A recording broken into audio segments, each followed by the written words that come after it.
오랜만에 모인 것 같습니다. 공식적으로 아마 3개월이 조금 더 된 것 같은데요. 유대인들이요, 이렇게 정말 기다리고 기다리던 모임을 하게 되면 그 모임을 가리켜서 이렇게 히브리어로 표현해요. 푸기샤 마마시라는 표현을 써요. 푸기샤는 미팅이라는 뜻이죠. 마마시는 우리가 보통 부사로 정말 뭐 할 때는 마마시라는 표현을 쓰잖아요. 그러니까 정말 기대했던, 정말 간절히 그렇게 만나고 싶었던 그런 만남을 가리켜서 푸기샤 마마시라는 표현을 쓰죠. 근데 최근에 제가 요즘 시간이 조금 있다 보니까 넷플릭스로 드라마를 한 편을 봤는데, 그 시티셀가의 사람들이라는, 여러분 여기 있는 분들 아마 그 드라마를 한번 보시면 참 좋을 것 같아요. 종교인들에 대한 이해들을 참 잘할 수 있는 드라마예요. 근데 거기에서 이 푸기샤 마마시란 단어를 뭐라고 번역했냐면 맞선이라고 번역을 했어요. 맞선. 종교인들은 맞선이잖아요. 그러니까 뭐 서로 이렇게 데이트를 할 때 서로 길거리에서 만나서 데이트를 신청하는 게 아니라 가족과 가족들이 이미 이제 서로 이렇게 해가지고 이제 약속된 만남을 갖는 거죠. 그 맞선을 가리켜서 푸기샤 마마시라고 하더라고요.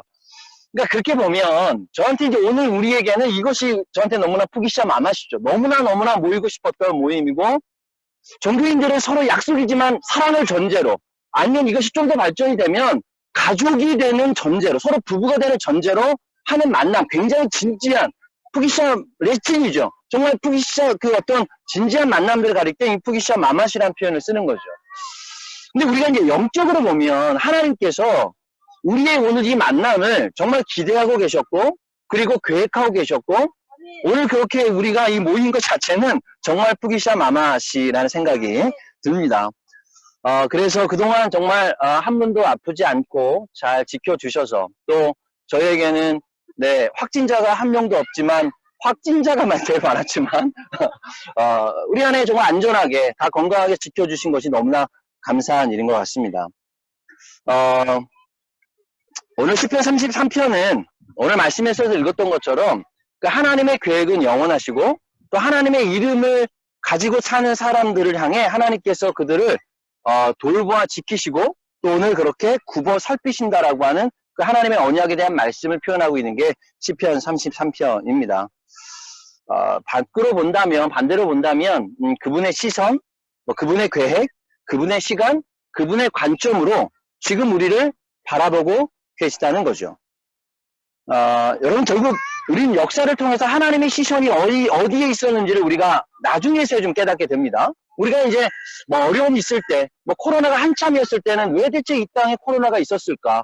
어떤 사람 이거는 하나님의 심판이라고도 하고, 어떤 사람들은 또 하나님의 우리를 깨닫게 하시는 과정과 연단이라고도 이야기를 합니다. 근데 이제 아직 우리가 끝이 난 건 아니지만, 끝이 이제 나는 때 보니까 우리가 이 보냈던 3개월의 시간들을 돌아보니 우리 안에는 이것은 굉장히 큰 공동체에 대한 마음과 더불어 서로를 향한 깊은 사랑과 애정과 하나님의 은혜들을 경험하는 시간이었다라고 하는 것을 우리가 조금씩 깨닫게 되는 거죠.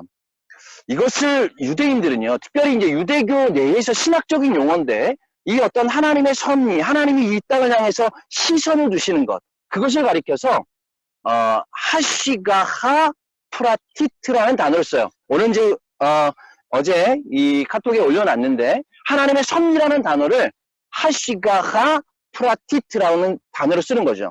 하시가라는 단어가 뭐냐면 시선이라는 뜻이에요. 그리고 프라티트는 우리가 개인적이라는 거죠. 그러니까 이것이 직역하면 뭐냐면 개인적 시선이에요. 조금 더 큰 의미로 본다면 하나님께서 지금 현재 우리에게 개인적으로 어디에 하나님의 눈이 지금 가 있는가라고 하는 그 초점으로 이해할 때 이런 표현들을 쓰고 있는 거죠. 여러분, 하나님의 개인적 시선은 이 인류의 구원이었습니다. 모든 이 하나님의 백성들이 하나님을 바라보도록 하는 그 마음들을 그렇게 오늘 하시갓 이 프라티트라고 이야기를 하고 있는 거죠. 그래서 오늘 이 본문에 보면 하나님의 시선이라고 하는 단어가 있어요. 하나님이 어디를 바라보고 있다라고 하는 그 단어를 어떻게 표현을 했냐면 14절 말씀에 세상의 모든 거민을 굽어 살피시다라고 하는 단어가, 이게 샤가흐라는 단어인데 동사를 썼는데 그거의 명사형태가 이제 하시가하 프라티트라고 표현을 쓰는 거죠. 근데 오늘 우리나라 말에 이제 굽어 살피다라는 단어가 이게 무슨 표현일까요? 굽어 살피다. 구부려서 거기에 집중을 하는 거죠. 그러니까 우리가 뭔가를 이렇게 볼 때 이제 허리를 구부려가지고 그거를 딱 바라보는 이 지금 표현을 굽어 살피다. 하나님이시면 오늘 온 열방을 좀 바라보고 계세요. 당연히 그걸 품고 계시고 그것의 모든 일들을 주관하고 계시죠. 그러나 오늘 지금 이 순간에는 하나님이 허리를 굽히셔서 오늘 우리의 있는 이 네타냐에 지금 우리가 있는 이 공간을 하나님이 우리를 지금 주목하고 계시다라고 하는 의미를 오늘 이 단어를 통해서 이야기를 하고 있습니다. 그것이 이제 하나님의 시선이 머무는 곳이라고 저는 생각이 들어요. 여러분 오늘 설교의 제목이 어제 올려놨는데 혹시 좀 고민을 좀 해보셨나요? 예루살렘, 타이타닉, 그리고 네타냐. 이거에 공통점이 뭐가 있는가? 혹시 해답을 찾으신 분 계십니까? 이 해답을 찾으신 분에게는 어마어마한 주님의 은혜가 있을 것 같은데. 혹시 고민이라도 해보셔서 혹시 이거 아닐까라고 생각해 보신 분도 계세요? 실패. 실패. 러브스토리. 네, 좋아요. 큰 개념으로는 하나님의 러브스토리가 그 안에 담겨 있겠죠. 또 혹시 다른, 좀 생각을 갖고 계신 분들 계세요? 저도 사실은, 지난 한 주 이제 이렇게, 네. 이용환 선교사님은 어떤 좀 생각이 있어요? 네. 요즘에 이제 워낙 그 썸네일 이런 것들이 중요하잖아요. 인터넷 유튜브 보면 썸네일을 어떻게 다느냐에 따라 사람들이 한번 클릭을 해서 들어가는 마음이 있어요. 그렇죠. 아직은 이제 오늘 이제 나올 거예요. 이제 영상이. 그래, 맞아요. 의도를 갖고 있어요. 두 번 하기 싫어가지고 한 번에 다 끝내려고. 그 사람들이 이제 이 썸네일을 보면 이게 무슨 얘기야? 뭐 예루살렘과 타이타닉과 네타냐가 무슨 의미가 있을까? 사실은 네타냐는 성경에 나오는 지명은 아니죠. 현대적인 유대인의 도시예요. 뭐 타이타닉은 당연히 뭐 성경과는 관련이 없는 하나의 우리가 알고 있는 스토리를 우리가 이해할 텐데, 제가 이 세 개의 단어의 공통점을 이야기하기 위해서 한 명의 유대인을 좀 소개하려고 합니다. 아마 여러분들은 처음 들어봤을 이름이지만, 근데 앞으로 오늘 이후에 특별히 네타냐에 살고 있는 남영우 목사님 가정은 이 사람을 분명히 기억하셔야 돼요. 왜냐하면 네타냐에 사는 사람들에게는 이 한 유대인의 의미가 굉장히 큰 의미를 갖고 있습니다. 그 이름이 뭐냐면 나단 스트라우스라고 하는 사람입니다. 들어본 적 있으세요 혹시 사모님? 동상이 있어요? 진짜 좀 이따 가서 끝나고 한번 보고 가야겠네. 네. 그 사람의 이름이 나단 스트라우스예요? 사모님? 그래요. 네. 그러니까 이제 히브리어로 나탄 스트라우스죠. 아마도 이제 거기에 동상이 세워진 이유는 여러분이 네타냐라는 단어 자체가 어디서 왔다고 생각되세요? 네, 나탄의 이름에서 왔어요. 근데 그 이름의 사람이 누구냐면 나탄 스트라우스예요. 물론 나탄이라는 단어 우리가 아는 것처럼 뭐 주다라고 하는 의미가 되겠죠. 근데 이제 그런 성경에 이름을 갖고 있는 사람들이 많잖아요. 우리가 나단 선지자가 대표적으로 있겠고, 나다나엘도 그러겠고, 뭐 우리가 지금 이 시대에 살고 있는 네타냐후도 거기에 이제 의미가 있죠. 근데 사람 이름에는 끝에 야자를 붙이진 않죠. 왜냐하면 하나님이라는 의미 자체가 있기 때문에 사람에게는 뭐를 붙이냐면 후라는 단어를 붙이죠. 그래서 뭐 네타냐후, 원래 네타냐가 아니라 네타냐후, 예레미야후, 뭐 엘리야후, 이런 이제 히브리식 이름들은 다 후자가 들어가잖아요. 끝에 이제 야자는 사람들이 쓸 수 있는 단어가 아닌 거예요. 지명에는 붙일 수 있죠. 하나님의 그런 역사적인 의미가 있기 때문에 지명에는 야자를 붙이지만 사람 이름에는 그렇습니다. 근데 오늘 제가 잠깐 짧은 시간에 이제 이 사람에 대한 인생을 소개하면서 이 인생 가운데 하나님의 섭리가, 하나님의 그 시선이 이 사람을 통해서 어떻게 있었는지를 잠깐 소개를 좀 하고자 합니다. 여러분, 나탄 스트라우스는요, 이스라엘 독립하기 딱 100년 전 1848년도에 독일에서 태어난 사람입니다. 당연히 유대인이었고, 근데 그가 이제 태어나면서 나중에 이제 성장하면서 어디로 이민을 가냐면 미국으로 이민을 갔어요. 근데 미국에서는 열심히 사업을 해서 사업을 성공을 했습니다. 그래서 메시라고 하는 엄청난 큰 백화점의 이제 대주주가 되고, 그 동생과 더불어 이제 동업자로 사업에 대한 엄청난 성공을 하게 되죠. 근데 이 사람은 커가면서 아직 나라는 없었지만, 지금 이스라엘이라는 나라는 없었지만, 나라를 세우기 위한 실용주의자로서 굉장히 많은 기부를 하게 됩니다. 그러면서 이제 미국의 뭐 36개의 도시에, 뭐 그 당시에는 이렇게 표현을 하더라고요. 살균 우유를 처음으로 보급한 사람이래요. 왜 살균 우유가 중요하냐면 어린아이들에게 살균을 주면서 그 면역력이 생기게 되고, 그래서 이 어린아이 영아 사망률을 굉장히 급속도로 낮췄던 하나의 의미가 이제 멸균, 이 살균 우유를 공급하는 거죠. 이런 일들을 이제 사회 사업을 굉장히 많이 했던 사람이 이 나탄 스트라우스였습니다. 또 한 가지로는 미국의 역사적으로 보면 어린이의 그 결핵 예방 센터를 최초로 만들기도 했고, 그러니까 어린이 복지, 어린아이 복지에 대한 굉장히 신경을 많이 썼던 인물이었는데, 그러면서 이제 이 사람이 아직 나라가 없었지만 이스라엘이 생기기 위한 여러 기부를, 이 땅에 팔레스타인에 정착촌을 세우기 위한 기부들을 많이 했었어요. 근데 이제 1912년도에 그가 어느덧 가족들과 함께 회의를 하다가 이제 우리가 한번 이번에 유럽으로 여행을 한번 가보자, 이제 이런 얘기가 나왔습니다. 그래서 그 동생 가족과 그다음에 이제 자신의 가족들이 함께 유럽으로 여행을 이제 준비를 하게 됐죠. 근데 여행을 가면서 잠을 자다가 꿈 가운데 이런 마음들이 갑자기 들었대요. 이번에 너는 한번 그 유럽을 가는 동안에 이스라엘에 들려야겠다. 이스라엘 땅을 한번 꼭 밟아서 이스라엘 들렸다 가야 되는 마음을 강하게 주셨다는 거예요. 그래서 이제 동생에게, 야, 이번에 유럽에 갈 때는 내 마음 가운데 이번에 꼭 이스라엘에 좀 들어가야겠다라고 하는 마음으로 표현을 했다는 거예요. 사실 예수님께서도 우리가 사마리아 지역에 들어갈 때 그런 표현을 쓰시잖아요. 내가 오늘은 사마리아 지역에 들어가야겠는지라, 뭔가 의도를 갖고 굳이 그 길로 가지 않아도 되는데 그 길을 좀 향해서 지나가기를 원했던 거죠. 그래서 이제 유럽을 가는 이 여정 가운데 드디어 이스라엘 땅에 들어왔습니다.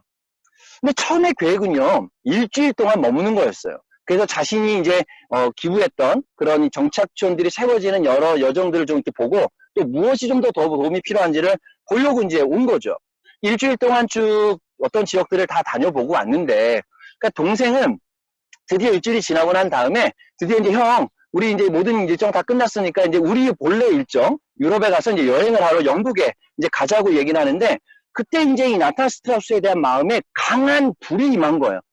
내가 이 땅을 떠날 수가 없다. 이 땅에 지금 너무나 기근과 이 어려움과 이런 지금 폐허로 되어 있는 이 땅을 내가 두고, 내 조국을 두고 어떻게 내가 여행을 하러 갈 수 있겠는가 고민을 하다가, 동생은 먼저 보내고 영국으로 보내고 자신은 이 땅에서 조금 더 있다가 나중에 이제 미국으로 돌아갈 때쯤 내가 조인해서 함께 그냥 미국으로 들어가자. 그러니까 너는 너 일정을 해라. 그래서 이제 이 동생 가족과 떨어지게 된 거죠.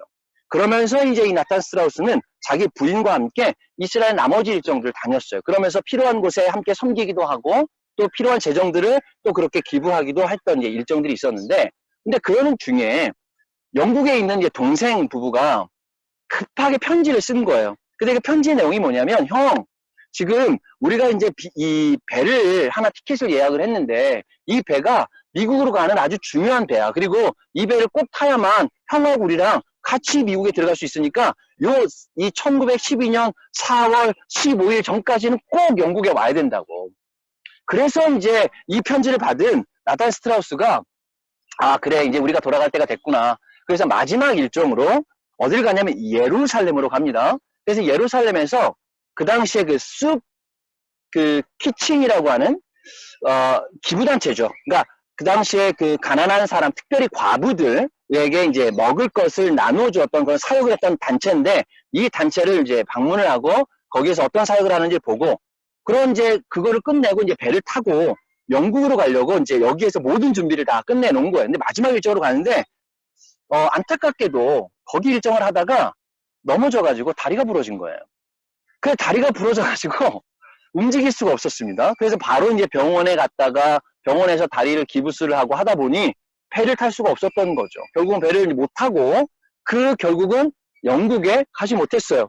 나중에 이제 결국은 이제 이 다리가 치료가 돼서 움직일 수 있어가지고 영국에 갔지만 이미 그 배는 4월 15일 날 떠났습니다. 그 떠난 배가 타이타닉호입니다.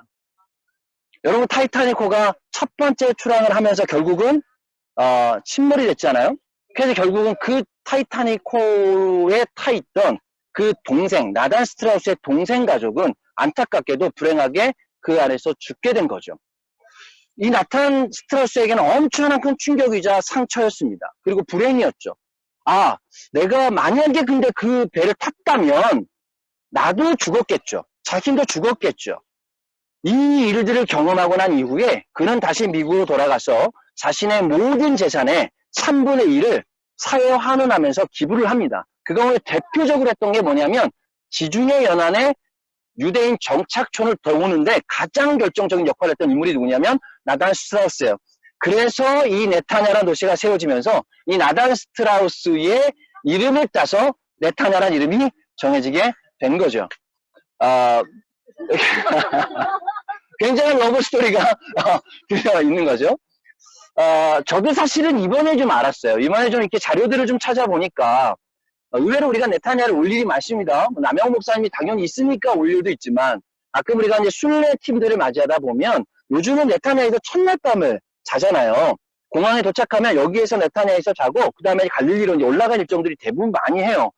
근데 이제 그때 당시만 해도 굳이 왜 네타냐에 물론 이렇게 지정학적인 위치가 다음 일정에 출발하기 좋으니까 그런 마음들이 있겠다는 생각은 했지만 제가 이제 오늘 이렇게 있으면서 아 그렇구나 하나님께서 네타냐란 성경에 나오진 않지만 이 하나님의 러브 스토리가 예루살렘에 있었던 표면적으로 보면 불행이지만 다리가 다치는 불행이었지만 이것을 통해서 또 배를 타지 못해서 이 자신의 동생 가족이 죽게 되는 타이타닉호를 통해서 죽게 되는 아픔을 겪었지만 근데 그런 아픔과 어려움 가운데 드디어 생명이 태어났는데 그 생명이 유대인들의 도시들이 태어난 거죠. 그리고 그 도시의 가장 대표적인 도시가 어디냐면 이 네타냐라는 도시가 되었습니다. 여러분 오늘 바꿔 생각해보면 만약 내가 다리가 부러지지 않았다면 아니면 내가 타이타닉호에 탔다면 이라는 전제 하나님의 이 섭리 가운데는 전제라는 거 없지만 그렇게 됐다면 아마 네타냐란 도시는 세워졌을 수는 있지만 이름은 네타냐라는 이름으로 세워지진 않았을 거예요. 우리가 오늘 이렇게 와 있는 이 네타냐라는 도시 자체가 이 사람들은 그런 의미를 아는지는 모르겠습니다. 오늘 마침 집 앞에 나탄 스트라우스의 동상이 세워져 있다고 하니 이 장소가 더욱더 특별한 의미가 있지 않을까라는 생각이 듭니다. 여러분 오늘 성경 말씀에도 이렇게 되어 있습니다. 이 여호와의 계획은 영원하시고 그분의 생각은 대대로 이어져 그 자녀들에게 흘러간다라고 이야기를 합니다. 오늘 하나님의 자녀들로 살아가는 우리들에게 이 네타냐를 통해서 하나님의 섭리 하시가하 프라tit 오늘 하나님의 그 시선은 바로 우리 네타냐에 그리고 이스라엘에 그리고 이 중동에 한국의 열방에 그렇게 하나님의 시선이 지금 집중되어 있다는 거죠. 여러분 우리가 예루살렘에 살면서 지금 경험하는 일들이 좀 있죠. 어떤 경우는 뭐 다리가 부러지는 경우도 있습니다. 어떤 경우는 우리 안에 질병이 생기는 경우도 있습니다. 어떤 경우는 지금 이 시기 동안에 재정적으로 어려움들을 겪기도 합니다. 또 사회적으로 우리가 한국 사람이라는 것 때문에 초반에는 굉장히 어려움들을 많이 경험하기도 하죠. 그 상황 자체로 본다면 왜 이런 일이 나에게 일어날까?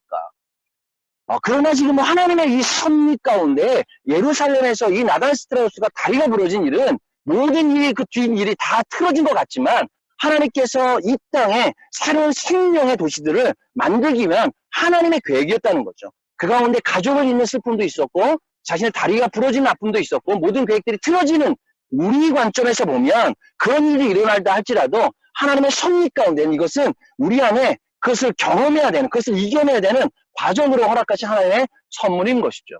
그래서 여러분이 나탄이라는 동사와 마타나라고 하는 선물이라는 의미가 같은 시레시를 갖고 있는 의미가 그런 의미라고 저는 생각이 들어요. 여러분 제가 요즘에 성경을 읽기도 하지만 드라마에서 은혜를 좀 많이 받기는 하는 편인데 슈티셀가의 사람들에 보니까요 이런 표현을 쓰더라고요. 거기에 이제 자신의 친구가 병에 걸렸는데 병에 걸린 그 병원에 찾아가서 이제 병문안을 갔습니다. 그랬더니 이 친구가 진지하게 굉장히 큰 병에 걸렸는데 이런 얘기를 해요. 병은 나에게는 선물이더라. 그러면서 미시나에는 병을 선물이라고 기록하고 있다. 왜냐하면 병에 걸리고 보니까 자기의 가장 소중한 것을 깨닫게 됐다는 거예요. 그리고 병에 걸리니까 평상시에 잘 안 오던 사람들이 오더라는 거죠. 자기를 만나러. 평상시에는 만나자고 하는데 바쁘다고 안 만나던 사람들이 병에 걸리니까 진지한 마음으로 그 안에 마음을 담아 찾아오더라는 거죠.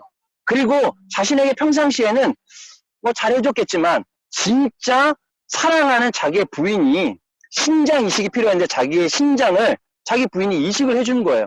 진짜 사랑을 깨닫게 되고 하나님이 주신 특별한 시간을 경험하는 때였다라고 이야기를 해요. 그러니까 제가 그게 좀 이해가 되더라고요. 아, 그래. 표면적으로 병에 걸렸으면 왜 나에게 이런 일이 일어나지? 왜 이 땅에 코로나라고 하는 이 질병, 이 바이러스를 통해서 왜 많은 사람들이 죽어야 되는 거지? 왜 우리가 못 모여야 되는 거지? 왜 이렇게 해야 되는 거지라고 생각이 들지만 결과적으로 큰 하나님의 구속사의 의미로 본다면 하나님께서 이 상황들을 주시는 것은 우리 안에 너무나 소중한 것들을 깨닫게 하시는 거죠. 오늘에서 만나고 보니까 정말 다 사랑스럽지만 오늘 특별히 더 여러분들 한 얼굴을 한 분 한 분이 너무나 귀하고 정말 너무나 이 순간 자체가 감격스러운 때가 아닌가 생각이 듭니다. 그래서 오늘 결론적으로 하나님의 섭리 안에서 모든 일을 통해서 하나님의 또 새로운 생명들이 잉태되어지는 이것이 대대로 오늘 성경 말씀에 표현하면 대대로 흘러가는 그런 하나님의 역사들을 우리는 연약해서 그때는 깨닫지 못하지만 이제 역사가 지나서 이때에 우리가 네타냐라는 도시에 와서 잠깐 그 역사들을 돌아볼 때 하나님은 이런 역사를 통해 예루살렘에서 이 타이타닉에서 그 다음에 이 네타냐라고 하는 이 땅들을 그렇게 만들어 주셨구나라는 생각이 듭니다. 그래서 하나님이 주신 예루살렘의 한 사건을 통해 태어났던 도시가 네타냐예요. 그러니까 네타냐는 예루살렘의 영적인 가족이죠. 영적인 자녀이죠. 그래서 우리 남양호 목사님이 여기에 사시는 이유는 그리고 사시면서 예루살렘 교회에 함께 동역하는 이유는 그런 의미에 있다고 저는 생각이 듭니다. 예루살렘과 오늘 그 타이타닉과 이 네타냐는 그런 한 사람에 의해서 역사적으로 하나님의 사랑이 그렇게 흘러가는 근데 그 표면적으로는 아픔과 불행들이 있었지만 하나님의 그 섭리 아쉬가 아트라티트라고 하는 그 하나님의 섭리가 오늘 하나님이 오늘 굽어서 그 하나님의 시선이 오늘 우리가 서 있는 이 장소에 머물러 있는 것이죠. 다시 한번 하나님의 시선이 머무는 곳에 우리가 있기를 소망하고 또 서로를 위로하고 사랑하고 하나님의 나라를 이루어가는 그런 시간과 재정과 우리의 마음과 우리의 모든 뜻을 그렇게 함께 맞춰가고 우리가 이미 한 가족 되었지만 더욱더 그 가족 안에서 끈끈한 주님의 사랑을 나누고 살아가는 그런 예루살렘 교회 공동체가 되기를 주님의 이름으로 축복합니다. 아멘.